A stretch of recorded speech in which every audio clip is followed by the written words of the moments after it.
In this module, we will study the derivatives of the remaining four trigonometric functions: tan, cot, secant and cosecant. So let's begin with, हमने इससे पहले sin और cos के derivatives देखे. Derivative of sin of x is cos of x and derivative of cos of x is minus sin of x. और बाकी इसके साथ जो पहले वाले रूल्स थे वो यूज़ होते हैं. पावर रूल है, प्रोडक्ट रूल है, तो आपने उनको यूज़ करना है. अच्छा, अब ये जो हैं हमारे पास जो चार फंक्शंस हैं, tan of x, cot of x, secant x और cosecant x, इनके भी हमारे पास फॉर्मूलाज हैं. और अच्छा, अब ये चारों जो हैं उन दो बेसिक फंक्शंस साइन और कॉज की शक्ल में लिखे जा सकते हैं. इसलिए अगर आप इसमें से किसी का डेरिवेटिव प्रूव करना चाहें तो वो बड़ा सिंपल है प्रूव करना. जो भी आप tan या cot या secant या cosecant में से डेरिवेटिव प्रूव करना चाहें, आपने उसको साइन और कॉज की शक्ल में लिखना है और फिर उसके ऊपर जो क्वोशंट रूल अप्लाई होता है यूजुअली वो अप्लाई करेंगे and you will get the derivative. मैं क्विकली आपको वो बता दूं कि हमारे पास इनमें रिलेशन क्या है इन चारों में और साइन और कॉज में. जो tan x है that is equal to sine x upon cos x. इसी तरह से जो cot x है वो tan x का रेसिप्रोकल होता है, तो that will be equal to cos x upon sine x.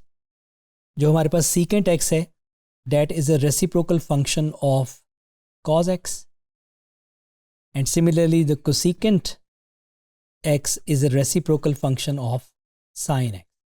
आपने देखा कि हमने इन चारों जो बाकी रेशोज़ हैं उनको आप जो प्राइमरी रेशोज़ हैं साइन और कॉस की शक्ल में लिख सकते हैं. तो पहले हम इनके फार्मूलाज देख लेते हैं कि इनके डेरिवेटिव्स के फार्मूलाज क्या हैं जिनको आप याद भी रखेंगे और उनको यूज़ करेंगे डिफरेंशिएशन के क्वेश्चंस में. tan ऑफ x का डेरिवेटिव है secant स्क्वायर x. तो जब भी आपके पास tan ऑफ सम एंगल आए तो आपके जहन में आए कि इसका जो डेरिवेटिव है वो secant square of that angle है. इसी तरह से जो cot x है उसका minus cosecant square x, secant x का secant x tan x. अब चाहे अगर secant t है तो उसका derivative respect to t secant t cos t हो जाएगा. cosecant x का derivative minus cosecant x times cot x. इसमें हम कोई एक दो प्रूव करके देखते हैं. हमें tan x का derivative secant square x prove करना है. लेट्स से कि मेरे पास जो फंक्शन है f of x वो है tan x, जिसको मैं लिख सकता हूँ sin x upon cos x. अब मैं इसका डेरिवेटिव लेता हूँ तो f डैश ऑफ x. अब ये एक क्वोशंट रूल है, इसको आप bottom as is times derivative of the top. sin x का डेरिवेटिव क्या हो जाएगा? cos x minus, now you will write that top as is times derivative of the bottom. वो आपके पास cos x का डेरिवेटिव क्या आ जाता है? Minus sin x. तो इवेंचुअली आपके पास over whole upon bottom squared, ये आपके पास आ जाएगा cos स्क्वेयर्ड x. अच्छा, ये एक और चीज़ सिंपल यहाँ पे नोट कर लें कि जब आपके पास sin स्क्वेयर x लिखा हुआ हो तो ये basically sine of x whole square होता है. ठीक है, तो ये आपके पास बॉटम स्क्वायर्ड आ गया जो कि cos x होल स्क्वायर था और उसको आप लिख सकते हैं cos स्क्वायर्ड x. अब मैं इसको सिंप्लीफाई कर लेता हूँ. cos x times cos x will be cos squared x. Minus and minus is plus. sin x times sin x is sin squared x whole divided by cos square x. अच्छा, अब cos squared plus sin squared x, अगर आपको ये याद आए, ये Pythagorean identity है जो हमने ट्रिग्नोमेट्रिक फंक्शंस में भी देखी थी, and that is equal to 1. तो ये आपके पास आ जाएगा 1 ओवर cos स्क्वायर्ड x. और आपको पता है कि ये जो cos स्क्वायर्ड x है ये बेसिकली रेसिप्रोकल था secant का.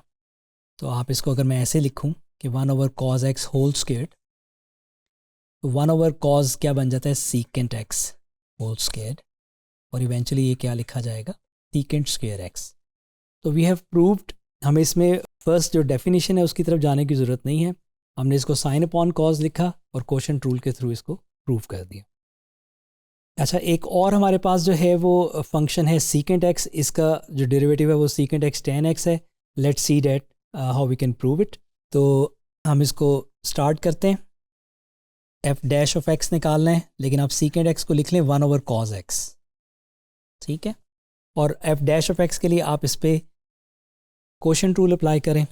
Bottom as is times derivative of top minus top as is times derivative of the bottom whole upon bottom square. अब इसको हम थोड़ा सिंप्लीफाई करते हैं. डेरिवेटिव ऑफ 1 जो है वो 0 हो जाएगा, तो इसलिए ये टर्म तो आपके पास 0 हो गई. -1 times derivative of cos x. cos x का डेरिवेटिव क्या होता है? Minus sine x whole upon cos square x. अच्छा, इसको हम लिख सकते हैं sine x upon cos square x.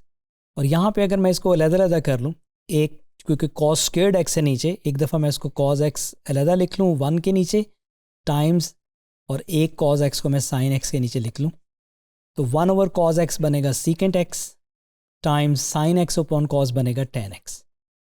तो that's how you have proved कि derivative of secant x is secant x tan x. इसी तरह से आप जो cot x और जो cosecant x का जो आंसर है डेरिवेटिव का वो प्रूव कर सकते हैं. हम आगे इसकी कुछ एग्जांपल्स देखते हैं. हमारे पास क्वेश्चन है x squared minus secant x plus 1. इसका डेरिवेटिव निकालना है. f dash of x, simple सा क्वेश्चन है. टर्म्स सब्ट्रैक्ट और ऐड हो रही हैं. आप हर टर्म का अलग से डेरिवेटिव लेंगे. x स्क्वायर्ड का डेरिवेटिव क्या आ जाएगा? 2x माइनस secant x का डेरिवेटिव अभी हमने पढ़ा कि वो आता है secant x tan x, और प्लस 1 का डेरिवेटिव 0 है, तो dates how it's differentiation is completed. Next example देखते हैं. हमें dy बाई डी एक्स निकालना है और y है 1 minus cot over 1 plus cot. अब यहाँ पे हमें क्वोशंट रूल अप्लाई करना है, तो let's begin with dy by d x equals to the bottom as is, इसको हम ब्रैकेट में लिखेंगे, times derivative of the top. अब 1 का डेरिवेटिव है 0, माइनस कॉट का डेरिवेटिव होता है माइनस कोसिकेंट स्क्वायर x, तो ये इवेंचुअली आपके पास आ जाएगा कोसिकेंट स्क्वायर x प्लस में, और minus, now you will keep the top as is 1 minus cot x ऐसे ही रखें, times derivative of the bottom. अब 1 ऐसे ही, और प्लस कॉट x का derivative again minus cosecant square x. Sorry, 1 का डेरिवेटिव 0 और कॉट का माइनस कोसिकेंट स्क्वायर x. और इसको आप सिंप्लीफाई कर लें तो ये आपके पास आ जाता है cosecant square x plus cot x cosecant square x, और minus and that minus is plus, तो ये आपके पास आ जाएगा प्लस कोसिकेंट स्क्वायर x और minus cosecant square x cot x.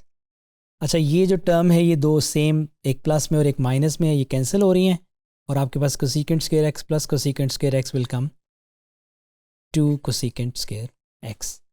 तो दैट इज़ हाउ, रूल वही था क्वोशंट रूल. इसमें एक फॉर्मूला यूज़ हो रहा था कॉट का, हमने उसका डेरिवेटिव उसकी जगह यूज़ किया और क्वोशंट रूल को उसी तरह ही अप्लाई किया जैसे कि वो रूल की स्टेटमेंट थी, and we get the answer. One more example. अब यहाँ पे एक प्रोडक्ट रूल हो रहा है, एक cos x की टर्म है और एक 1 प्लस कोसिकेंट x की टर्म है, तो ये आपके पास आ जाएगा first as is times derivative of second, 1 का 0, कोसिकेंट x का डेरिवेटिव होता है minus cosecant x cot x, plus now you will keep the second term as is जो कि थी 1 plus cosecant x times derivative of first, वो आपके पास minus sine x. इसको आप सिंप्लीफाई कर लें, ये आपके पास आ जाता है minus cos x into cosecant x into cot x minus sine x minus cosecant x times sine x. इसमें कुछ सिंप्लीफिकेशन जो है वो जहाँ जहाँ हो सकती है वो आप कर सकते हैं, जैसे कि कॉट x को आप लिख सकते हैं कॉज अपॉन साइन, तो कुछ टर्म्स जो हैं वो मल्टीप्लाई हो जाएंगी, साइन x एज इज रहेगा. ये जो cosecant x time sine x है ये एक दूसरे के रेसिप्रोकल हैं, ये कैंसिल होकर आपको 1 मिल जाएगा. That is all simplification. आप एक स्टेप इसमें और सिंप्लीफिकेशन का कर सकते हैं, बट डिफ्रेंसिएशन इज़ डन. यहाँ पे हमारे पास प्रोडक्ट रूल था और ट्रिग्नोमेट्रिक फार्मूलाज थे, we applied the product rule और जो ट्रिग्नोमेट्रिक फार्मूलाज की सही से डिफ्रेंसिएशन पुट की, and we got the answer.